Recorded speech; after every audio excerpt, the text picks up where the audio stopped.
Yeah, Eric's had an outstanding career here, as we all know, leading sack man in our school history, and also leading tackler behind the line player.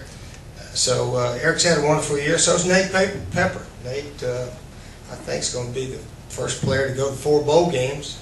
I think we're going to a bowl game this year. I thought we were a couple of years ago, but we weren't. So anyway, can't always say you're definitely going to do something with the 6 wins. But anyway, Nate's had an excellent career here. Garrett Anderson and Lemuel and Mo Brown on offense, those 3 players played quite a bit in their time here. Let's see, who else we got on defense over there? Gerard Sinclair, he plays a bit, plays a lot of special teams. So we don't have a whole lot of seniors right now, just the way it worked out. But certainly they'd all like to win their last game, but it doesn't happen everywhere. But we'll try our best this Saturday. Do you still feel the same way you did last week when you said this game would define whether you had a good or an average season? Oh yeah, we know that. We know that. Mm-hmm.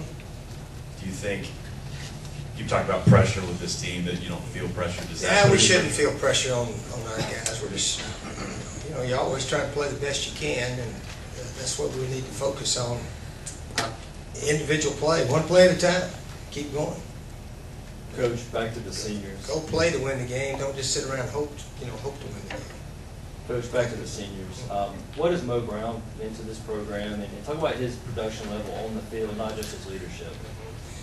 Yeah, Mo is a wonderful young man that has been an outstanding ambassador for our school and our football team. He's had a nice career here, and certainly Mo will always be welcome back and so forth. And this year he's had his best year, certainly. So he's a good one. He's a fine young man. Steve, will the play calling be on you for this game? And if so, what are your plans? Yeah, we'll finish the year with pretty much the play calling that we've been doing throughout the year, with me calling almost all of them. If I get hung up every now and then, I'll say, give me something up there, or GA, give me something, or Wolf, he'll toss something in, which I imagine occurs on both staffs. So, by the way, how does Clemson do their play calling? Since that seems to be a big thing around here, does Billy Napier, is he the one that calls it? Napier? Yeah. He calls, when I see Dabo signals in a bunch of stuff, is he the signal man? Is that how they do it? So I thought maybe he was calling a bunch of them. Joe's expert on the play calling. How do they do theirs? What? You mean you dissect ours at every angle and you don't know how they call their plays? Come on. Oh, that's not your beat. That's right. All right, who's their beat guy? I'm just curious. I haven't seen a lot written about how they call their plays. They must. Oh, you know what? I forgot to win it. That's why they don't dissect it. As a follow-up, Kevin Steele and what he likes to do with his various blitz packages, how do you plan to address that? Yeah, these Kevin and his defensive coaches, they've all done a good job. They're a very aggressive bunch up there now, and their safeties are up around the line of scrimmage. Not both of them at the same time a lot, but one of them is generally up there helping out with the tackling. So they rank very high in all the defensive categories nationally. So they've had an excellent year defensively, and especially getting those turnovers. 20 picks and 5 or 6 fumble recoveries, I think, something like that. And of course, the big play in the Miami game, their safety picked off a little crossing route and ran it in for a score to get them into overtime, and they won it in overtime. So that was a huge play for them.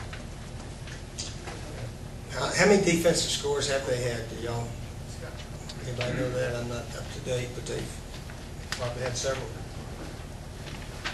As for Lemuel, what did you see 3 years ago that convinced you that playing offensive line would be his best position, as opposed to Dawson came here as a defensive lineman?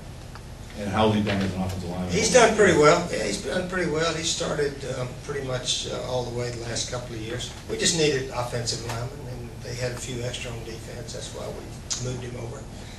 He's done well. Yeah, he's played well here. He's another outstanding representative of our football program. think he's already graduated. Well, I know he has. So he's a graduate student right now. Steve, with nearly a year starting under his belt, how would you assess Steven Garcia? Stephen has improved tremendously, with much room still for improvement. That's the way we always look at Stephen. And he needs to really play well for us in the close, tough games to give us a chance here Saturday. But he's done well. There's a lot of areas he hopefully can get better in, and go from there. I think Scotty's playing his last game, or that last home game. What's it been like coaching him and having him here? Now, Scotty understands his position, which is wonderful. And like I've told our team, I appreciate the players that know they're not going to play much at all, and do a good job in practice for us, and help out any way they can. So Scotty's been the backup holder, and gotten in 2 or 3 games at wide receiver. Hopefully in the future we can have some games where you get all your down the line players in, let them play a little bit. But we just don't seem to have a lot of those. We need to score more. That would help out in some of those games, to be able to get more of our players in. With the new coaches and Steven's progression, is this a better offense today than it was a year ago? I think so. I think we're a little bit better in what we're trying to do. We're still playing 2 or 3 running backs. We're still not exactly dead set on our offensive line. When you really have a good offense, usually you got 5, 6 guys that play most all the way, or 7 guys anyway.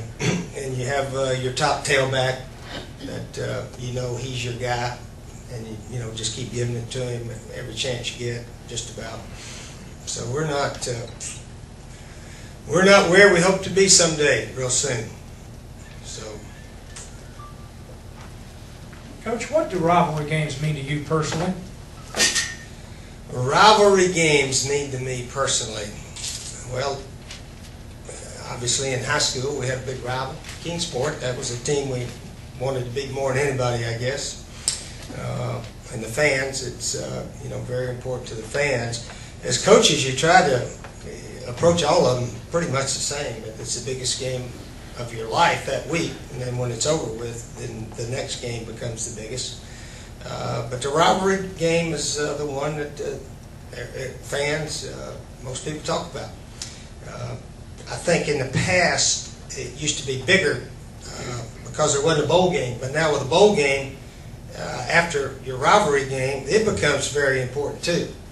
Because as we know now, we're all as good as our last game. So if you win that bowl game, sometimes that can erase a lot of bad things, except maybe the rivalry game. The rivalry game pretty much stands year round, of course.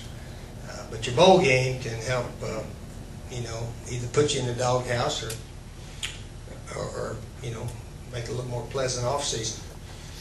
I remember one year we were 12-0 down there in Florida, but we got clobbered by Nebraska in the in the championship game, and that was the only game anybody talked about. They forgot all about that 12-0, first time in school history, and this, that, and the other. So in sports, we're all pretty much about as good as your last game. Clemson games, Nah, agree. They played up big. Is that true? I think that's false. I think we built it up without trying to put too much pressure on our guys. And I know when I first got here, there was signs all around this place saying "Beat Clemson," and I said, "Well, wait a minute. Now we won't beat everybody we play." And I don't think that's is helpful. I really don't. That's my opinion. I've watched it and this, that, and the other. And I've seen other teams get all fired up to beat somebody, and that's. The way you beat them is outplay them. And, you try to get either better players or get your players to play better than the other team is the way I think you got to go about beating them.